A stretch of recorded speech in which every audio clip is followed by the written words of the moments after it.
Hello, it's Alpha here, and today we're gonna be talking about the Dream Realm. On this video we are focusing on the early season of the Dream Realm because that's where we are right now, but it's good to keep in mind that things might change once we get to the endless mode, but this should be still helpful information for you. I wanted to make this video because tomorrow the Dura's trial is unlocking and we have the opportunity to get charms for our heroes. So I wanted better understanding on what heroes are people using right now and kind of like how to prioritize getting the charms, because you will get from the Dura's trial you will get like random charms, so obviously you can't necessarily decide which heroes you want to get the charms for, but you will also get some crafting materials and you can start crafting charms for your key heroes.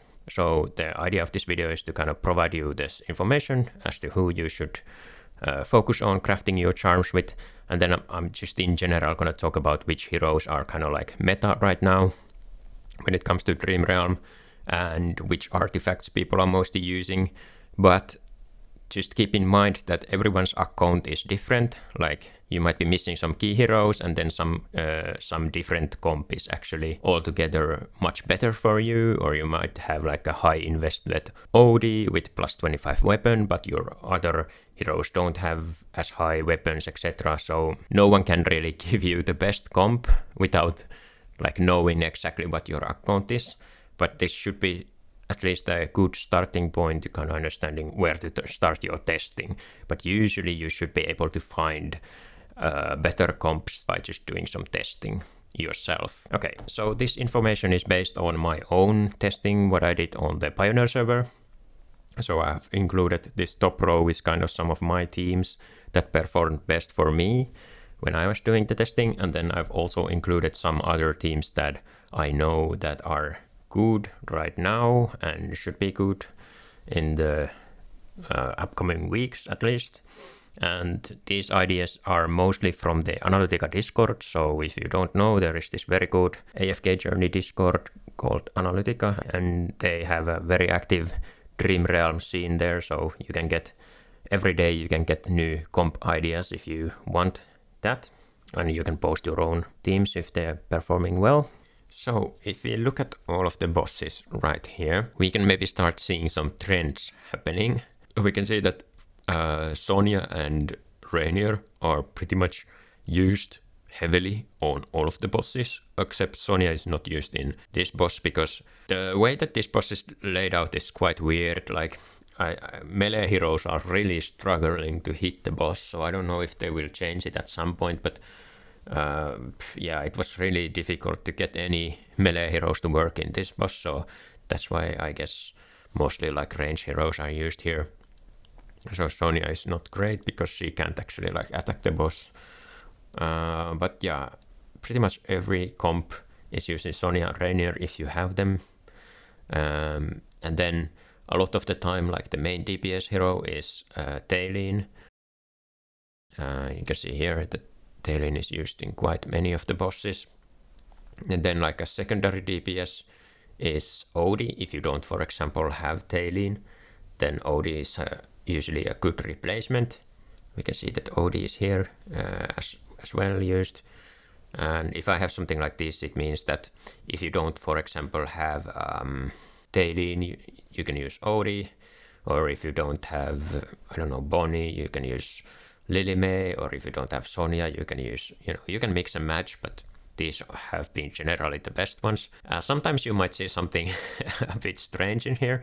So I included images of the most kind of used heroes for the bosses, but then I also know that some people have had success using like different heroes instead as well. And this comes back to the comment that I made, that if you have some heroes that are like highly invested, then those can be like better than the meta teams for you. But yeah, I also did some testing on the Pioneer server with like Mirael, because Mirael got the Supreme Plus buff and she was performing like decently. I think she was the best performer for me. But yeah, Tailin once again, and then twins will start popping up in here all around the bosses. Now they're not necessarily used in every boss, but they will be used in probably in most bosses. But yeah, for some bosses, Tailin is not necessarily the best one. So for example, this one, right now I think the best one is Lenia or like Odie and Alsa. And for this boss, once again, because of the mechanics, Tailin is not the best one. So this one is Sinbad, I think was the best one, and Sinbad and Sonia. And then I think Harak is the best one for the ooze. But like Tailin is close second best one. But yeah, you can quite clearly see that the kind of same heroes are being used in all of the bosses. And when it comes to support heroes, you will usually have kind of like 2 to 3 support heroes, and then you have like a 2 to 3 damage dealers based on like how well your team is able to survive. And the main support heroes are, like we mentioned, Rainier, and then it's usually paired with kind of Mikola, and then if your team is like struggling to stay alive, even with like Rainier and Mikola, then you can usually test if Coco is better. Coco provides less like damage for your team, but she is better at keeping your team alive with her ultimate. So sometimes that can lead into better results. And yeah, sometimes Pesto can be used to kind of achieve the same goal of keeping your team alive more, but usually if your team can stay alive without him, he is not the best when it comes to damage dealing during the early season. And then Bonnie is being used in teams as a kind of like a support damage dealer or like secondary damage dealer with magic damage dealers. So if you're using like Odie, then it's worth testing whether Bonnie can increase your damage if you combine the two. Or if you're using Tailin, testing Bonnie is good as well, because Bonnie's the aging debuff will increase the boss's magic damage taken and ultimate damage taken, so that works well with Tailin and Odie. Then heroes like Lily May can still definitely be used. They are just not usually part of the like the best team.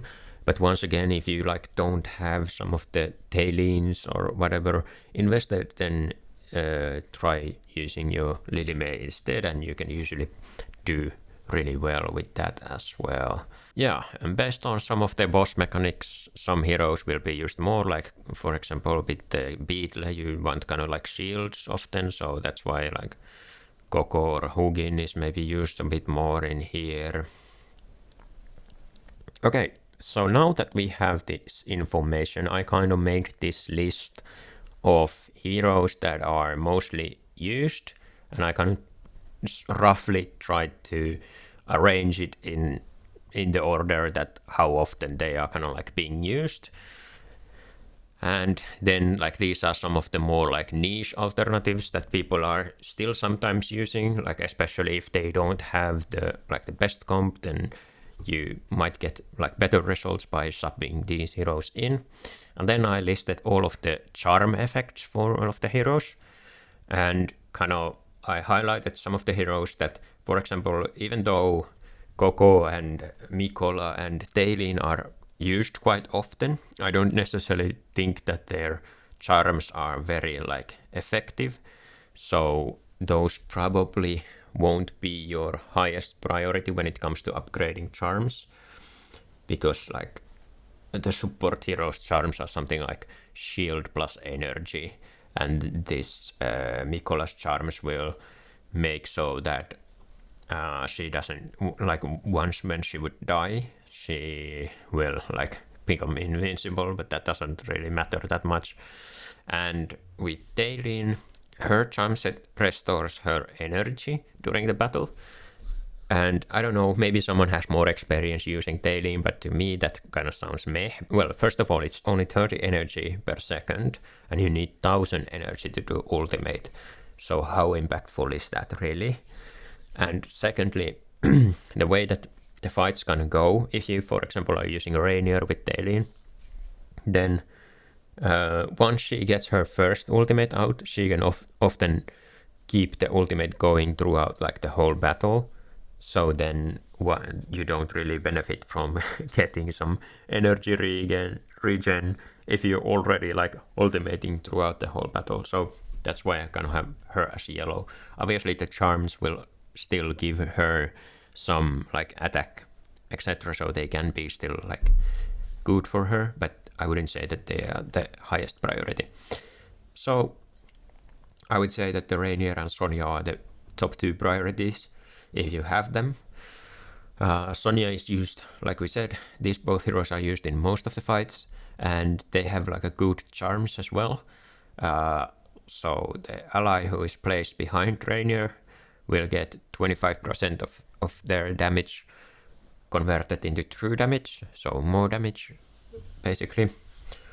And then Sonya will do like every 5 seconds she will do some AoE damage around her, and the damage will also reduce the defense of the boss, like magic defense and physical defense by 18%. So both of them sound good. Then if you have twins will increase the attack of the linked heroes, basically because they will give 9% attack whenever they heal someone, and they will be like constantly healing the heroes that are within the link. So those heroes should be getting like the 9% attack buff pretty much permanently. Then Odie, especially if you are using him a lot, if you don't have like Daylins for example, or you don't have Sonya, and then usually you will use Odie as one of the heroes. So he will get more damage from his charm. Every 3 auto attacks he will do some extra damage. Then if you have Bonnie and you're using Bonnie, then Bonnie will do some extra damage with her charms and will gain up to 30% attack buff throughout the battle. Harak is also getting more damage from his charms. Same thing with Sinbad, and Sinbad, this sounds really good because he has like really fast attack speed, so every 3 attacks will do extra damage. Hugin has same buff that Rainier does, so ally who is placed behind him will do 25% as true damage. And then Lenia is used in some of the bosses, like at least few of the bosses right now. Their charms will give like crit boost. Yeah, Pestos charms are not good. They will like taunt enemies, so obviously that's not useful in the bosses. And in general, they are not maybe used quite as often during the early season, so not priority at all. And then yeah, Lily May also more attack. This is not the priority because it's once again the shield one.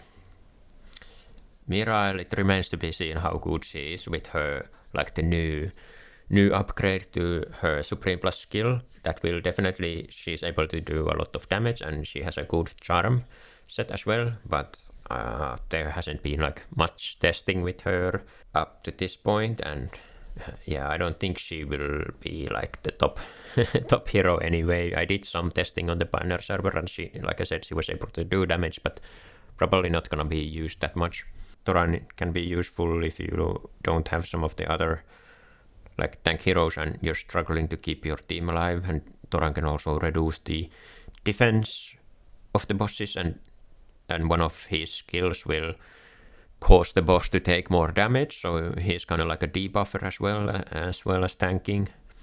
Then Alsa can be used in like one of the bosses, and then yeah, Shakir and Kruger are used in some of the bosses, but like this charm set doesn't do anything, so it's like you shouldn't really focus on these charms at all. They don't do anything really. But yeah, I think this is like a pretty good priority list when it comes to getting charms. So these are actually, even though they are used quite often, then these are removed from the priority list. Yeah, so you don't really want to focus on getting charms on them, and then based on what heroes you have, then I would focus on getting charms for these heroes. And then I'm not sure what Thaylen's priority is, because she's definitely used a lot as a best damage dealer, but the charms probably don't give her that much. So she might be actually like even further down the line, but yeah. Then we can talk about the artifacts. Now there is not gonna be like one artifact that you should always use. Once again, it's based on the situation. But in general, during the early season, I would say that these are the artifacts that people are mostly gonna be using. So just test out which one works the best for you in what situation. The overcharge spell is not available right now, but it's the next one to unlock from the the season track, and it has like good base stats. It gives attack, HP, and haste, so these are all like good stats for the Dream Realm, so that's why it's sometimes used. But I would say that it's probably not gonna be best unless you are using Sonya or Twins. So oftentimes, if people are using Sonya, you can see that they are like based on the backmost position like this, and that is because then you are using the overcharge spell to get the Sonya ultimates going faster. Overcharge spell gives energy so that you can cast your first ultimate faster. And I haven't actually done much testing with Twins and overcharge spell, but I mean, it would sound like it could be a good use for them as well to get their first ultimate rolling. So yeah, probably if you have a Twins or Sonya, you can definitely try this one once it's unlocked. Then the Snowman spell was just unlocked yesterday, so people will be using this one because it has, once again, good stats for the early season. It has attack, physical defense or magical defense, and HP, because oftentimes once you unlock a new difficulty, your team will die really quickly in the new difficulty because it's like dealing so much damage. So then the best play is to go with the most defensive artifact, and that is gonna be the Snowman spell because of the HP and physical defense, and sometimes the Snowman can maybe like block one hit from the boss or something like that. So oftentimes this can lead into the best result for your team. The Harmonic spell looks good on the paper, and I'm sure that it will be good, and in some cases it is already the best one, but it's very offensive. Like you can see that it provides you attack, haste, life drain, and the buff also provides you attack. Now the buff does provide you with some defense as well, but the buff is not active all the time, so it's active like I think 50% of the time, so it has like a 5-second duration but 10-second cooldown, so that means that half of the time you don't even have the defense part of the buff. So that means that once again, if you're pushing on new difficulty and the boss is dealing a lot of damage, your team will die. So that's why I think Harmonic spell is not necessarily the best one during the early season, because it doesn't provide any defensive stats. And then sometimes, especially if you're using teams with like Twins that will like spam ultimates, with some bosses the Star Shard spell can be still like decent. And same with, I've seen people saying that they have gotten their highest score with the Blazing spell. Now it has like some defense and some defense break stats, and it does damage as well. So maybe you can give it a try in some of the bosses. But oftentimes it's gonna be like these two that are gonna be the best one, because as you can see from here, these don't provide as much like stats than like hard stats than these two, especially once you start leveling them up more. So yeah, these are some potential artifacts once they are unlocked, but it's gonna take a while for them to unlock. The Frostfall spell you will get once the story mode is done, and then I don't know when you're gonna get the Blade Summon spell. It's probably gonna take like a month or so for it to unlock, so you don't really have to worry about it right now. But basically the Frostfall spell is kind of like the same as Star Shard spell, but it will like have like more stats. Like it has attack, haste, and physical and magical defense. And so then it's gonna be like it does deal a little bit less damage than the Star Shard spell, but it kind of works the same way, and it will provide some like better flat stats, so it's something definitely to test once it's unlocked. It might be good. And then the Blade Summon spell is similar to last season. We had the Great Sword spell and the Arcane spell, so it will reduce the enemy's defenses. It will reduce the physical defense and the magical defense of the boss, and it will also deal some true damage. But yeah, that is the information that I have on the charms and artifacts and heroes that are being used on the Dream Realm right now. Hopefully you find this information helpful and you can do better testing with your teams.